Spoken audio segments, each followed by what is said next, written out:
Alright mga kameta, kamusta kayo dyan? Ayan, we're back in the seat. Pag-usapan natin itong mga boom! Mga pangyayari dito.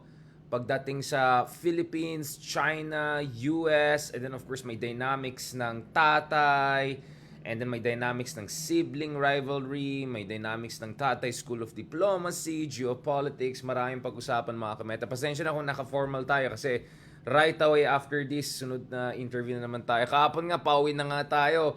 Kahit sa airport, back to back yung interview. So, kung makita niyo yung footage ng Al Jazeera interview natin and Deutsche Welle, among others, nandun na tayo sa airport sa Kuala Lumpur, which by the way is among my favorite airports on earth.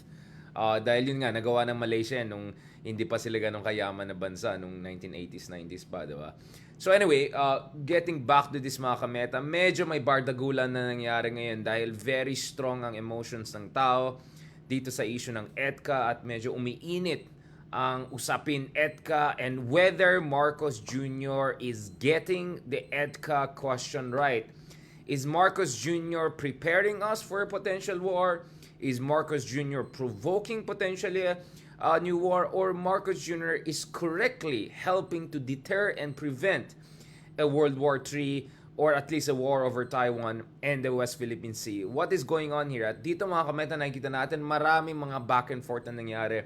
So since yesterday, I've been very active on Twitter. You can see I had a lot of back and forth with folks.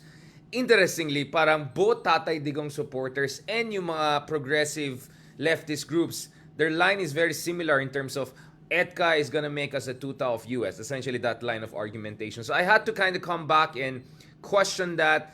Interestingly, dun sa mga some of our discussions on EDCA, nakita natin na some of our friends from Singapore, among other countries, had to correct some of these Tatay School of Diplomacy graduates. Yung mga nagsasabi na umasa na lang tayo sa sarili natin kakayahan, yung mga ganyan, yung mga walang alam sa basics of operational capacity, sa basics of deterrence, sa basics ng anong mga klaseng naval and air force capabilities na kailangan natin to have credible minimum defense posture. Yan, na school tuloy sila.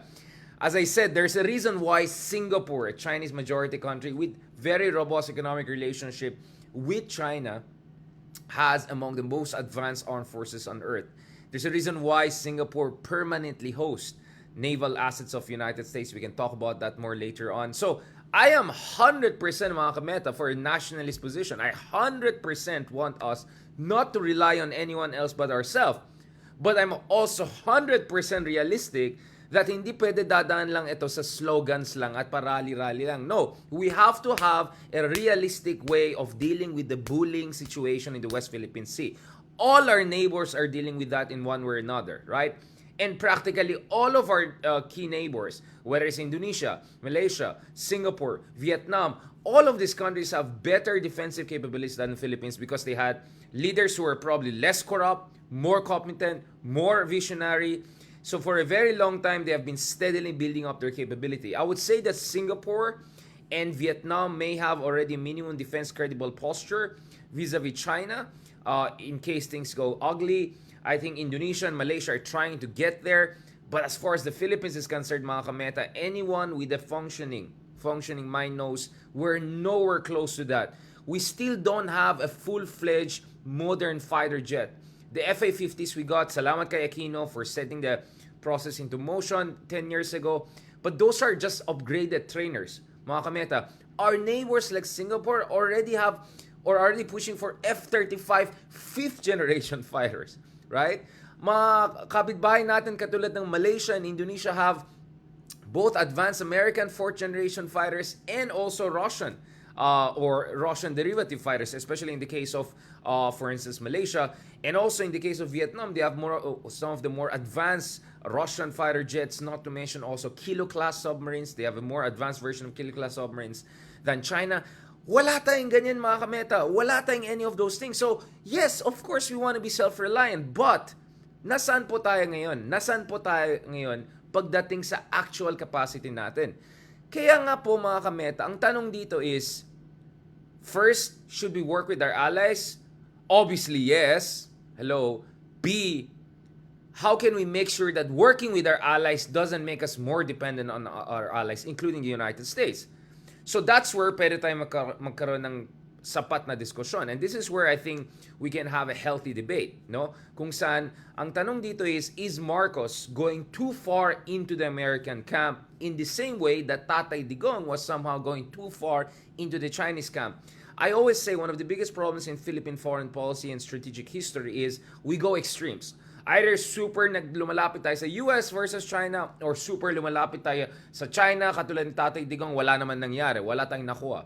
Now, these are also the realities, mga kameta. So, first of all, we don't have our own minimum defense credible posture yet. We're working on that, but it may take 5 to 10 years. That's why people in AFP would say we need to work with our allies. We need to work with allies so that we can get the best defensive capabilities, best training. Kaya yung balikatan ngayon, for instance, there'll be usage of advanced weaponry systems, no? So that yung ating yung ating sandatahang lakas will be more familiar with modern 21st century warfare, including tactics that were used in Ukraine against Russia very, very effectively. So for instance, American Patriot missiles are going to be used in Balikatan. There are going to be drills and simulation of potential amphibious island defense warfare dyan malapit sa Scarborough, dyan sa may Zambales. So, but mga kameta, it's gonna take time before we get the real fighter jets.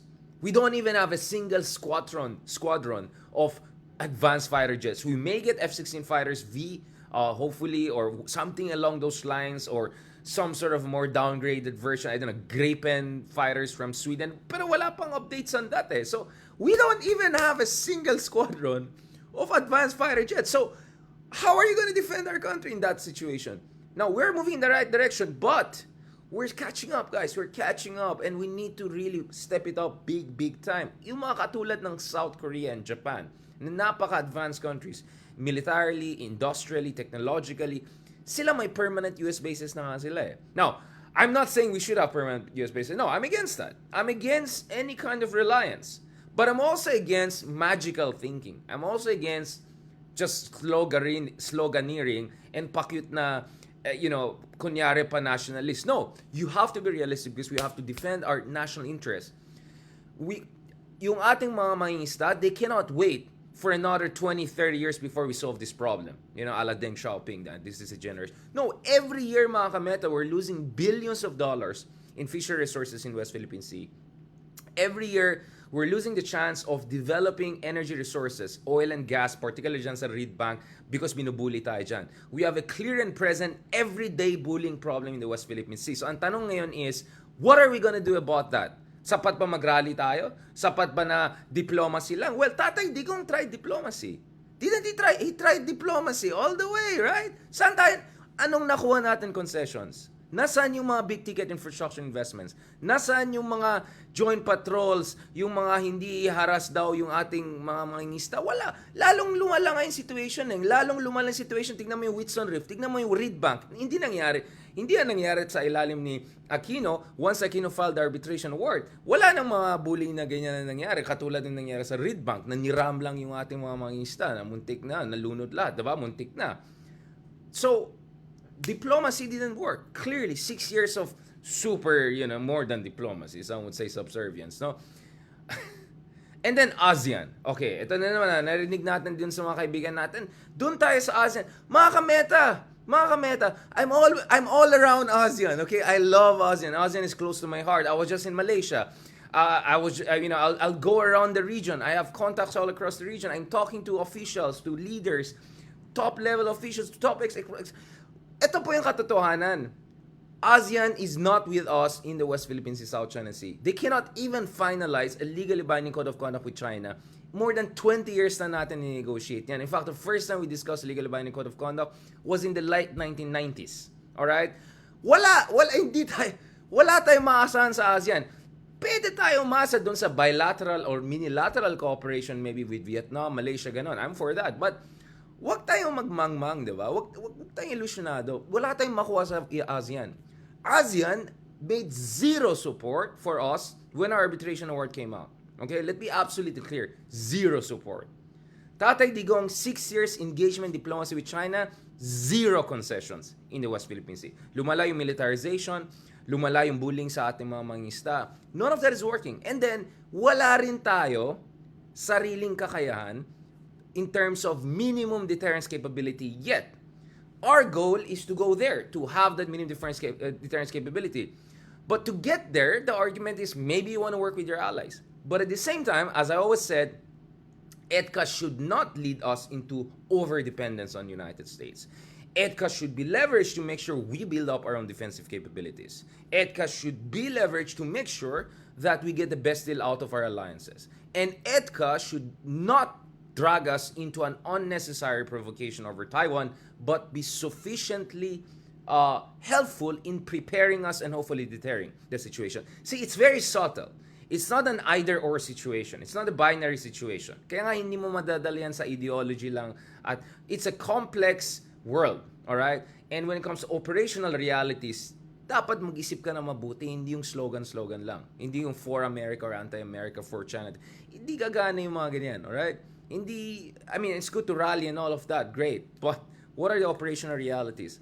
And this is where, mga kameta, I'll tell you, honestly, I'm not 100% sure whether we're on the right track here. Alright?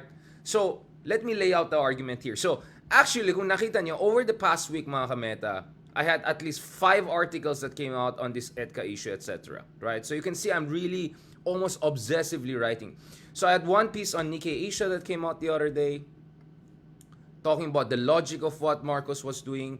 Please feel free to read that. I had another one which South China Morning Post naman looking at a completely different angle, which was the resistance to the EDCA. I mean Marcos, Tatay Digong, yung mga leftist progressive groups. So ito yung isa pang article, sinulat naman natin dyan. So, and then mayroon tayong article kahapon naman sa Inquirer when I asked about it. So, so you can clearly see I'm paying a lot of attention to it. I'm not just doing vlogs, whatever. I'm really trying to get a 360 degrees analysis of this issue live. Kanina, actually, I was working on another article on the latest balikatan, etc. Kaso kulang na oras, ang dami mga interviews, etc. Habol pa tayo sa next interview natin, mga kameta. So, right and left, just over the past week, lahat yan mga pinapublish natin, sinusulat natin, all different angles of the issue. Obviously, you just have 700, 800 words in a single article, so I cannot put everything there. God willing, we'll have a book or something on it later on. But, you get what I'm saying, mga kameta. So, I'm looking at this from every possible angle. So, let's talk about operational reality. So, okay, bilisan natin ng konti. Pasensya na mga kameta.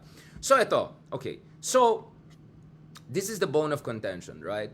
So, the 4 additional bases na binigay sa Amerika, sa ilalim ng EDCA, 3 dyan ay sa Cagayan, Isabela. Although I have some slight issue dito sa map na yan kung very accurately nilagay. Yung isang map medyo mali-mali yata na napunta na sa Cordilleras yung ano. Now, okay, on one hand, you can argue that wait lang. Bakit napakalapit sa Taiwan? Bakit Cagayan and Isabela? Eh hindi naman masyadong relevant ito sa West Philippine Sea. Well, I could say at least on one area, on one side, it is relevant to the Benham Rise issue and Philippine Sea. Not West Philippine Sea, but Philippine Sea. Remember, meron din tayong concern sa Philippine Sea. Marami din tayong resources sa Philippine Sea. Di ba? At may concern tayo na may mga submarines from other countries passing there, naming, subterranean features, blah, blah. So, there's that aspect. But, at the same, of course, it's close to Taiwan. So, I do not completely agree with the president when he says, hindi, walang risk yan at all. Hindi yan, walang kinalaman sa Taiwan yan just in case hindi yan gagamitin na offensively. I'm not very sure about that too. But, at the same time, mga kameta, I noticed 2 interesting things that Marcos Jr. did, or the administration in general. Of course, I'm not gonna ascribe everything to Marcos Jr. Obviously, he's working with a lot of people. One is, mga kameta, na-relocate po yung location ng balikatan exercises this year. Alright? So, balikatan exercises initially were supposed to be in Ilocos Norte. Alright? And then, pinalipat yan sa Zambales. So clearly from a more Taiwan-oriented exercises, it became a much more West Philippine Sea-oriented one. So adjustments were made there. And in fairness, I would say, mga kameta, to a certain degree, bakit ako nakakonect dito sa... Wait lang. Sorry mga kameta. Ba't ako naka-VPN dito? Bigla na lang nag-connect yung VPN on itself. Parang dodgy yan. Wait lang. Ang problema ko, i-disconnect ko yan, mawawala ako ng sandali. Wait lang. Sige, let's just keep it there. I hope it's not too slow. Anyway, you get what I'm saying, mga kameta? It's a complicated situation. Hindi yan madadaan sa isang, it's not, there are no good options. It's about choosing what's the least bad options. You see, let's be realistic, all right? Wala tayong sariling kakayahan to deal with China at this point in time. Walang tulong galing sa ASEAN. Hindi gumana yung diplomacy ni Tatay Digong. Ang tanong ngayon is, may saysay bang EDCA? You can argue, yes, but at the same time, why are we giving these bases na super close to Taiwan? But I would say some of them are close also to Benham Rise and Philippine Sea. So, it depends how we're going to use it. Nevertheless, mga kamen, as I said, in fairness to Marcos Jr., again, I'm not defending the guy per se. I'm just saying we have to look at the facts. So, Balikatan was actually, sorry, I'm just trying to bring out the data here. War games, relocated, Ilocos. You see, everything we talk about, mga kameta, it's based on evidence and fact and all. So here, yan. So this is the news. No more major Balikatan exercises in Ilocos Norte. That was the initial plan. So that means, Marcos siguro realized, also partly thanks to Amy Marcos, na baka masyadong provocative pag nandun. This is relevant for me. I think this is important. Had the war games of Balikatan, especially the island, amphibious attack, whatever, we're there in Ilocos Norte or super lapit sa Taiwan, like, that could have been a little bit tricky, right? So, ito yun na mga kameta. So, ito. So, this is one concession that Marcos Jr. kind of made, or at least that's my understanding. Kaya nga sabi ko, nag-hedge pa rin si Marcos eh. And the other one, mga kameta, is hindi binigay, or so far, based on what we know, Americans are not gonna have access to Mavulis na or Fuga Island na napakalapit, mga kameta, super lapit sa Taiwan. So as north as some of these bases are, yung in Isabela and Cagayan, they're not north enough. Just to give you an idea how north is north, this is north, right? Like super close, only 100 nautical miles, no? Yung mga kameta natin dyan sa YouTube, don't worry, I'll upload this so that you can see the graphics and all. Sorry about that. So yon. So this is really north, mga kameta. Kung yun ang binigay sa ilalim ng EDCA, and then like, medyo, ano yan, too much na yan for, even, I'm gonna be a little bit worried. Now, maybe it will be open to Americans in an event of war, God forbid, right? But so far, hindi siya kasama sa EDCA. So my sense is, there is some sort of hedging that Marcos Jr. is doing. In short, hindi tayo 100% in with the Americans against China over at least Taiwan issue. But clearly, we kind of still, need to figure out whether Marcos Jr. will be smart enough to leverage the EDCA to get the best weaponry possible for the armed forces of the Philippines, right? So for instance, the Americans approved more than $2 billion for the Philippines, AFP deals, military deals, etc. But I saw no updates on this at all.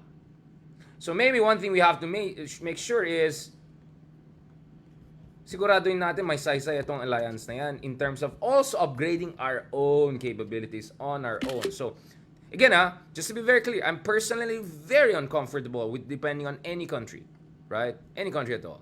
And superpowers have their own interests. So, absolutely 100% for nationalism, self-reliance. From a tactical standpoint, what I'm saying is that, well, kung ang Pilipinas ay nagbigay ng lahat ng mga access na yan sa Amerika, may makuha ba siyang kapalit in terms of gaining access to advanced fighter jets, missile systems, Harpoon missiles, F-16V, etc.? I want to see update on that. I don't see any update on that. All right? I don't see. Once we see an update on that, then we can have a more conversation over this, mga kameta. Do you get what I'm saying here? Do you get what I'm saying? Ganon dapat yung discussion natin. Hindi yung mga tuta ng Amerika, tuta ng China. Yung mga ganon. We have to be realistic, mga kameta, because this is how they talk about it in Singapore, in Malaysia, in Vietnam, even in Indonesia to a certain degree. We should talk about it more, even more so like that, because nandun tayo sa pinaka-frontline. Sa pinaka-frontline. At ang tanong dito is, ano rin makukuha natin, hindi lang sa Amerika, pero sa mga ibang aliado natin, katulad ng Australia, Japan, because by the way, yung Balikatan, andyan din yung mga Australians, andyan din yung mga Hapon, right? Hindi lang itong mga Amerikano lang, di ba? So let's talk more about this, mga kameta. What I'm just telling you is that it's a complicated issue. So please lang, wag nating i-reduce lang ito sa mga simplistic nonsense out there. Alright? I also know there are a lot more to talk about. So for instance, everyone is making a lot of noise out of this Chinese renminbi, global hegemony, finance, dollar, Chinese. Again. Beyond slogans and beyond headlines, we have to really break it down. Is renminbi, which is by the way not fully convertible, which is pegged to the US dollar, gonna really be a real challenge to the US dollar hegemony anytime soon? Pag-usapan natin yan, mga kameta. So yun ang ginagawa natin sa mga vlogs natin dito, mga kameta. We go for serious, complex, multi-level analysis because the world is complicated. So please don't fall for nonsense out there by people are trying to simplify this. No, it's not black and white. It's 50 shades of gray. The question is, how dark gray or light gray? So how can we make the most out of this? Because if wala tayong alliances and we're just on our own, kakainin tayo ng buhay. At kawawa yung mga mangingisda natin. Kawawa yung karagatan natin. Kawawa yung mga resources natin.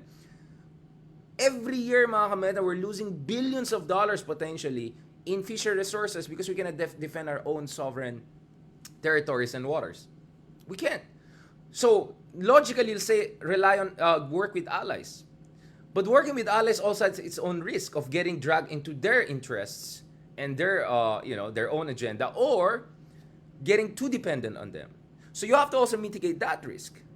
So it's not an option not to have allies. I mean, di ba, when Churchill put it best, the only thing worse than having bad allies is not having any allies, right? So, ganun lang. Realistic dapat tayo dito sa issue na yan. But realistic doesn't mean na we'll be subservient to one superpower because we want to defend against another superpower. At the same time, don't go for false equivalence. Hindi natin kalaban ng mga Kano sa West Philippine Sea. Let's be very clear about it. At hindi yung mga Kano ay nagtathreaten ng invasion ng Taiwan. So you get what I'm saying? That's the problem I'm seeing right now. A lot of people are approaching this from ideological standpoint. They're caged by ideology. You say ideology is good in the sense that it gives you some framework understanding, but it also tends to blind you to complexities of reality. And you're not gonna learn about reality if your mind is not willing to see all the 50 shades of complexity in actual 21st century geopolitics. We're not talking about 1960s. We're not talking about 1980s. We're not talking about the 20th century Cold War. We're talking about 2023, new Cold War between US and China. And speaking of new Cold War, mga kameta, so I'm looking, God willing, I'm looking forward to starting my own Substack. So I'm thinking it will be a new Cold War Substack. So God willing, please subscribe to my upcoming Substack. God willing, that's what we're gonna move towards. So I want to do more Substack so that we have constant analysis, hindi lang dun sa mainstream media, but my own ideas. So please subscribe. I will post my Substack when it's done. And as I said, we're also hoping to go towards in-studio interviews and discussions. So for that, kaya nga sabi ko nga, please, kung, ayan na, may QR code na tayo. Ayan, yung mga QR code natin na, please. So if you want to make any contributions, please send it straight here. Don't send checks or cash or something to me. Please don't do that, alright? Because we don't know kung saan mapunta yan. Kung may gusto kayong contribution, kahit maliit lang, okay lang yan. Any humble amount, I really appreciate that, alright? So we can do more in studio, we can do more proper analysis, etc. Alright? Maraming salamat, mga kameta. Sorry, I have to go to my next appointment, kaya nga naka-ready na tayong ganyan. Hindi na ako naka-sporty and all, meta mode, because we have to go there. Oh, by the way, also, shout out kay Tita Nenet Aguirre. I'll shout out again next time more. Tita, magka-age, hindi naman magka-age, mas bata ako. Pero, hindi ako ganun kabata. Batchmates kami ng anak mo. Alright. Thank you, Tita. Thank you for your support. Alright. So, shout out dyan sa mga lahat ng supporters natin. Yan. Again, if you want to support us, kahit humble amount, so far, I think we got a few hundred pesos of contributions. I appreciate that. So, then again, pakisend straight dun sa QR code. Don't send me checks or mamaya kung saan mapatpad yan. And obviously, I cannot give my phone number and my details and all. It's for my privacy. So, please just send it straight to that QR code for GCash if you can. If you don't know how to operate it, please learn. It's not that complicated. Alright? Tinuruan ko yung nanay ko how to operate GCash and all. Alright? Any amount, I appreciate it. It's just to get the basics done para when we can rent studios, etc. Just for that. Alright, mga kameta? There's so much we can do. I see questions on YouTube about Macron. I call Macron the father of Karen diplomacy. Nagkakalat na naman siya. Last year, nagkalat siya on Russia. Friendly sa Putin. Nag-feeling siya na he can prevent the war on his own. Ayan, nagkalat siya doon. Ngayon na naman, nagkakalat na naman siya over Taiwan and China. I don't know about that guy. Parelevant siya. And Macron is the most unpopular leader in Europe. Everywhere I go in Europe, when they mention Macron, people go like that. Alright? They were angry at him when I was in the Baltic area. They laugh at him when I was in France. They laugh at him when I was in Germany even more. They laugh at him in UK. They laugh at him in, you know what I'm saying? Everywhere I've been in Europe in the past year or so, different places, pag Macron, daming galit sa kanya. I think he has the right vision for Europe to be more self-reliant, but his execution, his, some would say, narcissism, man, doesn't have. You see, ako, you know me. I mean, fuego, alright, okay, mag-post ka, okay, I'm fine with that. But come on, don't overdo it, alright? And France is not a superpower. Let's get those things right. And France is not Europe. The Germans don't agree with him. The Spanish are not necessarily with him. The Baltic states completely disagree with him, based on what I understand, on many issues. Poland is not fond of him. Scandinavian countries are not with him, and UK is not part of EU anymore. So, yeah. Anyways, we can talk more about Macron, about BRICS, so many things. But for now, let me just keep it here. All I'm saying is this: huwag tayo magpadala, huwag tayo magpabudol sa mga simplistic solutions and analysis at mga expert dyan. Alright? Thank you very much again. As I said, please, if you have any contributions to make, don't send me checks, don't send me something like that. Because I'm not gonna give my private details and all. Mamaya kung saan mapatpat yung mga contributions na, I cannot vouch for that. Alright? So please, if you have anything, straight dun sa GCash QR code na pinost natin, any amount, I appreciate it. Sabi ko nga, with 500,000 followers we have in different platforms, even if piso each of them, God willing, will have enough, no?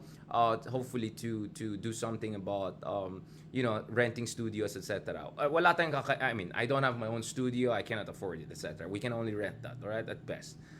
God willing, kung medyo may kakayan tayo, mag-home studio version ako. But this is the best I can offer right now. Low budget version, alright? Low budget but high information, high context, high level. Alright? Maraming salamat mga kameta. Super appreciate all your support. Really appreciate it. Thank you so much. Na-miss na naman sana ako, 'di ba? Medyo matagal tayo hindi nag-usap ng mabuti.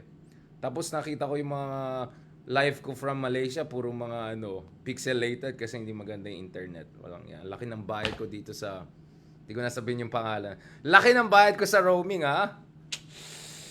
Tapos ganyan lang internet makuha ko. Awanin. Gawit tayo. Sige mga kameta, thank you so much. Sorry, I got a little bit emotional because ayoko ng nonsense. I have no patience for nonsensical talk, alright? If we want to level up as a country, we have to level up our level of discussion, alright? Kahit maraming galit sa akin, maraming nagre-respond sa akin, someone has to do it. There are a lot of people smart there, they're not talking They're not speaking out and they don't have the platform.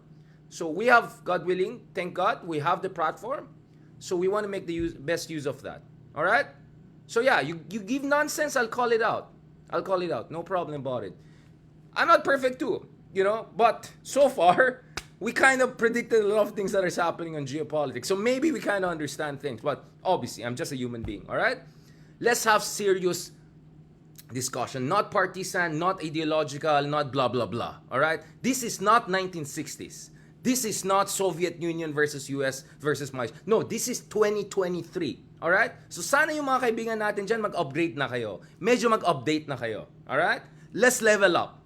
Level up na tayo. Alright? Level up na tayo. Yun lang naman Level up na tayo. At wag tamad. I published 5 articles at least on EDCA over the past 5 days or 1 week, whatever.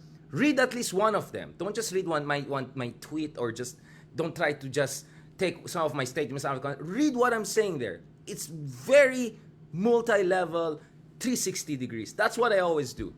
That's what you should do. That's what everyone should do. If you're a true patriot, you don't fall just for nonsensical slogans. You do your assignment. You do your analysis. Alright mga kameta? Thank you very much. God bless. Talk to you soon. Salamat. Thank you so much sa lahat ng mga sumusuporta sa atin dito sa YouTube, dito sa Facebook, and obviously, please yung GCash, alright, kahit maliit lang. Appreciate natin. So far, may mga 200 pesos yata pumasok, so we appreciate that. Thank you. God bless. Talk to you soon.